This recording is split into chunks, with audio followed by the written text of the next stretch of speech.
Film reviews, King of Thieves, Crazy Rich Asians, The Writer, and more.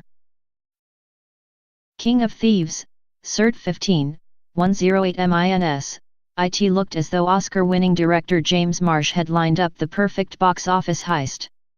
He had a fascinating true story, a healthy budget, a crack team of veteran actors and a script by Joe Penhall, writer of Netflix's brilliant true crime series Mindhunter.Yet King of Thieves, a caper based on the 2015 Hatton Garden raid, ends up telling a familiar tale about a plucky outsider who is in over his head. The heist saw 77-year-old career criminal Brian Reader, here played by Sir Michael Caine, assemble a gang of veteran thieves, Jim Broadbent, Tom Courtenay, Paul Whitehouse and Ray Winstone, along with a younger inside man, Charlie Cox, to pull off one of the biggest thefts in British history. The target was a Hatton Garden safe deposit storage unit and the crime was astonishingly easy. The gang simply used a key to access the building over the Easter weekend. And instead of blowing the door off the vault, they drilled a big hole in the wall. This is the second film about the raid to get a theatrical release and it feels more authentic than last year's The Hatton Garden Job. Here the robbery is chaotic, the criminals are nasty and selfing and the locations chime with the facts of the court case rather than cockney crime clichés. The gang live in big piles in the home counties and plot their crime in an Islington gastropub instead of a grimy East End boozer.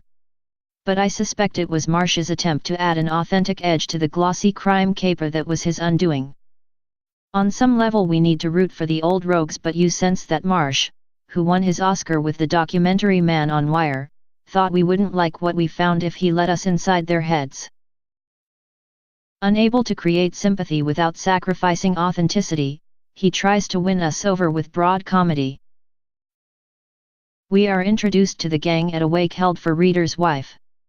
As guests line up solemnly to pay their respects, the thieves swear loudly and reminisce fondly. Crazy Rich Asian, Cert 12A, 121 MINS, this US smash hit has an entirely Asian cast, so it has been hailed as a sign of a more progressive, inclusive Hollywood.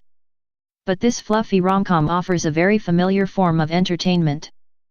Our heroine is Rachel, Constance Wu, a beautiful Chinese American who somehow has no idea her dashing Chinese Singaporean boyfriend Nick, Henry Golding, is the heir to one of the world's biggest property empires. Rachel, on the other hand, is a lowly professor of economics at one of America's top universities. That doesn't cut it with Nick's mother Eleanor, Michelle Yeoh, who wants him to marry a fellow billionaire's daughter. Rachel discovers Nick's wealth when he invites her to Singapore for a family wedding. Can she keep her man and still get her hands on his money? Who cares? Director John M. Chu's film brings the wealth porn of Dallas and Dynasty back with a bang. He spends so long lingering over designer dresses, jewelry, and gorgeous interiors that he almost forgets the Cinderella plot. There is a smattering of witty lines. As Pike Lin, Awkwafina makes a decent fist of the quirky best friend role and Rachel makes an amusing trip to the home of Pike Lin's mother, who proudly describes her home as like Versailles with Donald Trump bathrooms. It is telling that in a film obsessed with wealth and status, the joke is that her mother lacks the money or taste of billionaire Eleanor. Here the thrills come from seeing a bachelor party on a freighter packed with Miss World contestants. If that doesn't float your boat, how about a hen night featuring a trolley dash in a designer boutique? For the price of admission, you can have tickets to both. The Writer, Cert 15, 103 MINS, the line that separates drama from documentary has never been thinner than in this striking modern-day Western.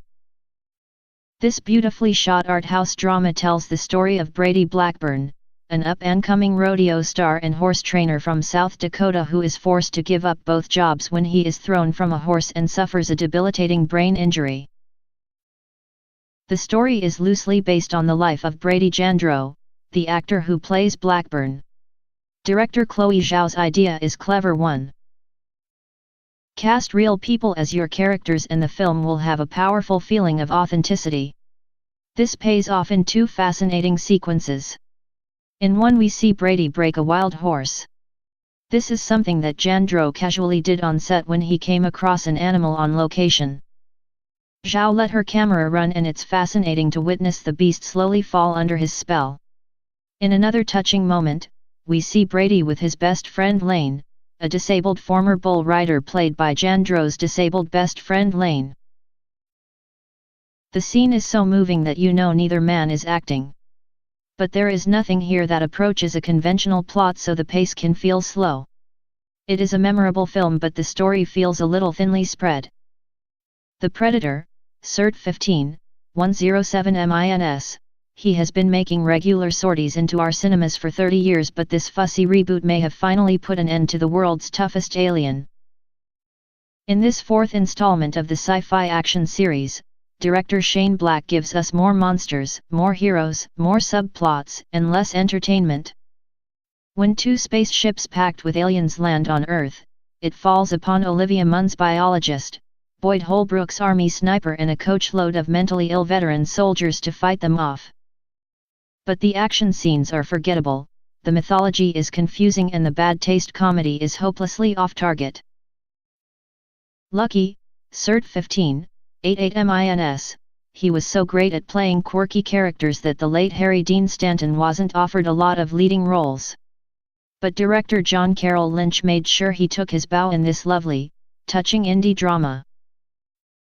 Lucky is Stanton's first lead since 1984's Paris, Texas, and was shot a couple of years before he died last September at the age of 91. He plays a cranky war veteran who lives in a sun-drenched desert town and, like lot of people his age, structures his life around little rituals. In the morning he chain smokes while doing yoga before heading to his local diner to tackle the crossword and shoot the breeze with Chef Joe, Barry Shabaka Henley, and waitress Loretta, Yvonne Huff. He also goes to his favorite bar to drink and bicker with owner Elaine, Beth Grant. Their arguments are witty and refreshingly unsentimental. When Lucky takes a tumble at home, the film changes gear from quirky comedy to a rumination on mortality and the power of friendship. It is a perfectly pitched swan song for one of America's greatest film actors.